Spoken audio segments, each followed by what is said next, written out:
August 15, 2025 నుండి ఆంధ్రప్రదేశ్లో మహిళలకు ఉచిత బస్సు పథకం అనేది ప్రారంభం కానుంది. మహిళలకు ఫ్రీ టికెట్ ఎలా ఇస్తారు? ఏం అర్హతలు, ఏ ఐడీ కార్డులు ఉంటే ఇస్తారు? ఏ బస్సుల్లో ఉచితంగా ప్రయాణం చేయవచ్చు? జిల్లా, రాష్ట్రం మొత్తంలో ఎక్కడెక్కడ ప్రయాణించొచ్చు?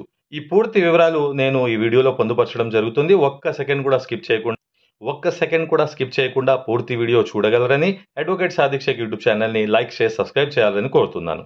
ఆంధ్రప్రదేశ్ ముఖ్యమంత్రి వర్యులు శ్రీ నారా చంద్రబాబు నాయుడు గారు బీజేపీ మరియు జనసేనతో ఎన్నికల సందర్భాన సూపర్ 6 అనే హామీలు ప్రకటించడం జరిగింది. ఆ హామీల ఏదైతే అమలు చేయడంలో భాగంగా ఆగస్టు 15 నుండి మహిళలకు ఉచిత బస్సు పథకం అనేది ప్రారంభించనున్నారు.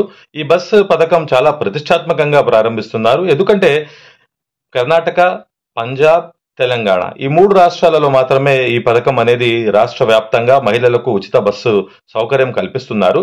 అయితే ఈ బస్సు ఏదైతే ఉచిత బస్సు సౌకర్యం ఉందో దాని గురించి చంద్రబాబు నాయుడు గారు ఎన్నో సమీక్షలు చేస్తూ APSRTC, Andhra Pradesh state road transport corporation అధికారులతో, అటు ఎండి ద్వారకా తిరుమలరావు గారితో, చైర్మన్ నారాయణ గారితో, జోనల్ కమిషనర్స్ అందరితో మీటింగ్ చేస్తూ ఎన్ని బస్సులు అవైలబుల్ ఉన్నాయి, ఎలాంటి బస్సులు ఉన్నాయి, ఇంకా ఎలాంటి బస్సులు అదనపుగా కావాల్సి వస్తుంది, మహిళలు తరచుగా ట్రావెల్ చేసే రూట్లు ఏవి, ఎక్కడెక్కడ తీర్థస్థలాలు ఉన్నాయి, ఎక్కడెక్కడ కమర్షియల్ గా ట్రావెల్ చేయాల్సి వస్తుంది అనేది సర్వే చేస్తూ పూర్తి రిపోర్ట్స్ అనేవి తెప్పించుకుంటున్నారు. ఏ విధంగా నెల నెల అనేది భారం పడనున్నది, ఎంత భారం ఖజానాపై పడుతుంది, దగ్గర అంచనా ప్రకారం 500 నుంచి 300 కోట్ల వరకు భారం పడుతుంది అని చెప్పి అంచనా వేయడం జరిగింది.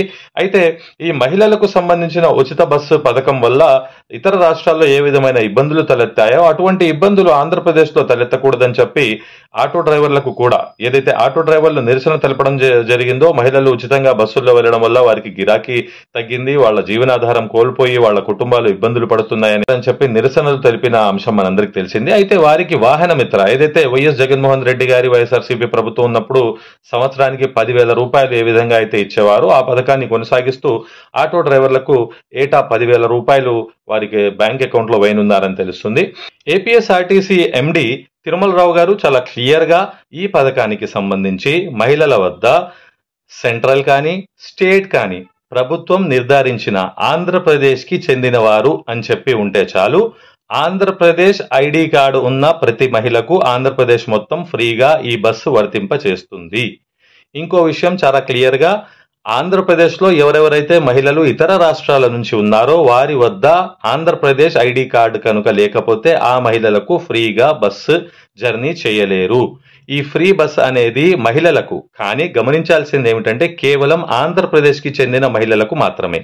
వేరే మహిళలు ఎవరైనా కానివ్వండి వితౌట్ టికెట్ ట్రావెల్ చేయలేరు. ఖచ్చితంగా ఆధార్ కార్డ్ అనేది రాష్ట్రం గుర్తించబడిన ఆంధ్రప్రదేశ్ మహిళలు అని చెప్పి కార్డు ఉండాల్సిందే. పాయింట్ నెంబర్ 2, ఈ పథకానికి సంబంధించి మహిళలు ట్రావెల్ చేయడానికి ఆంధ్ర రాష్ట్రం మొత్తం ట్రావెల్ చేయగలరు. ఏ విధంగా అయితే సామాజిక మాధ్యమాల్లో కొందరు పార్టీల ద్వారా, కొందరు తెదేపా నాయకులు కూడా బడ్జెట్ లేదు, ఈ పథకం వల్ల 500-300 కోట్ల బడ్జెట్ పడుతుంది, కావున అన్ని రాష్ట్రం మొత్తం ఫ్రీగా పెట్టే కన్నా ఉమ్మడి జిల్లాలు 13 లేదా 26 జిల్లాలు, జిల్లాకు జిల్లా వరకే పరిమితం అనుకున్నారు. కానీ ఈ పథకం అలా కాదు. తిరుమలరావు గారు చెప్పిన విధంగా చూసుకుంటే రాష్ట్రం మొత్తం ఈ పథకం అమలు ఉంటుంది. రాష్ట్రం మొత్తం ఎక్కడైనా కూడా ఈ పథకంలో మహిళలు ఉచితంగా ట్రావెల్ చేయవచ్చు. సరే, ఒకటి ఎటువంటి టికెట్, ఎటువంటి అర్హత అనేది తెలిసింది. రెండవది వీరు రాష్ట్రం మొత్తం ప్రయాణం చేయొచ్చు అనేది తెలిసింది. మూడవది మహిళలు ట్రావెల్ చేయడానికి 5 రకాల బస్సులు అందుబాటులో ఉంచుతున్నారు. మొట్టమొదటిది పల్లె వెలుగు, రెండవది అల్ట్రా పల్లె వెలుగు, మూడవది ఎక్స్ప్రెస్ బస్సులు, నాలుగవది మెట్రో ఎక్స్ప్రెస్ బస్సులు, ఐదవది ఏదైతే సిటీ ఆర్డినరీ బస్సులన్నిట్లో కూడా మహిళలు ఉచితంగా ట్రావెల్ చేయవచ్చు. ఏవైతే ఏసీ బస్సులు ఉంటాయో, ఏవైతే సూపర్ లగ్జరీ బస్సెస్ ఉంటాయో ఆ బస్సుల్లో ట్రావెల్ చేయడానికి అర్హత ఉండదు. ప్రభుత్వం ప్రకటించనున్న ఈ 5 రకాల బస్సుల్లో మాత్రమే వారు ట్రావెల్ చేయగలరు. ఇప్పుడు ప్రస్తుతానికి ఏపీఎస్ఆర్టీసీ వద్ద 1000 బస్సులకు పైగా ఉన్నాయి. మిగతా 2000 బస్సుల వరకు ఏదైతే డీజిల్ బస్సులు ఉన్నాయో వాటిని తగ్గించి అన్ని ఎలక్ట్రిక్ బస్సులు చేయాలని చంద్రబాబు నాయుడు గారు పొల్యూషన్ తగ్గించడానికి వారు కార్యాచరణ చేస్తున్నారు.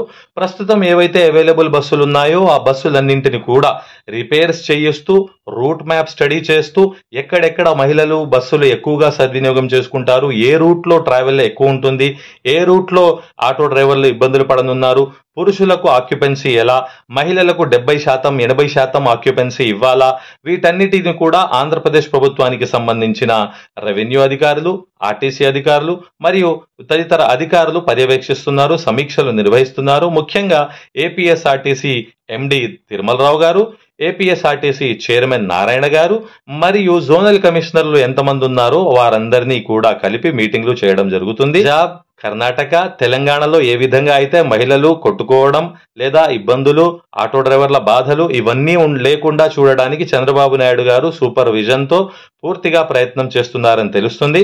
అయితే ఖచ్చితంగా ఈ మహిళలకు ఏదైతే పథకం పెడుతున్నారో ఆ పథకం సక్సెస్ కావాలని, ఆ పథకం ద్వారా మహిళలకు సౌకర్యం కలగాలని, ఆ పథకం ద్వారా ఏ విధంగా అయితే పక్క రాష్ట్రం తెలుగు రాష్ట్రం తెలంగాణ రాష్ట్రంలో ఆ ఆర్టీసీ బస్సు ఫ్రీగా ఉండడం వల్ల ఏదైతే భారం కన్నా దానివల్ల అభివృద్ధి ఎక్కువగా జరిగింది, సద్వినియోగం చేసుకున్నారు అని చెప్పడం జరుగుతుందో ఆ విధంగా ఆంధ్రప్రదేశ్ ప్రభుత్వం కూడా మహిళలకు ఉచిత బస్సు పథకంలో ఎటువంటి ఇబ్బందులు, లోటుపాట్లు, భారం అనేది లేకుండా బస్సుల రూట్లు, బస్సుల మెయింటెనెన్స్, పురుష ప్రపంచానికి మరియు టికెట్ కొని ట్రావెల్ చేసే వారికి సీటు లేకుండా వారు ఉండే అవస్థలు పడకుండా చంద్రబాబు నాయుడు గారి ప్రభుత్వం దీనిపై పూర్తి చర్యలు తీసుకుంటుందని ఆశిస్తూ ప్రార్థిస్తూ మరిన్ని వీడియోస్ మరియు అప్డేట్స్ కోసం అడ్వకేట్ సాదిక్ షేక్ యూట్యూబ్ ఛానల్ని ఖచ్చితంగా లైక్, షేర్, సబ్స్క్రైబ్ చేయగలరని కోరుతున్నాను. Thank you.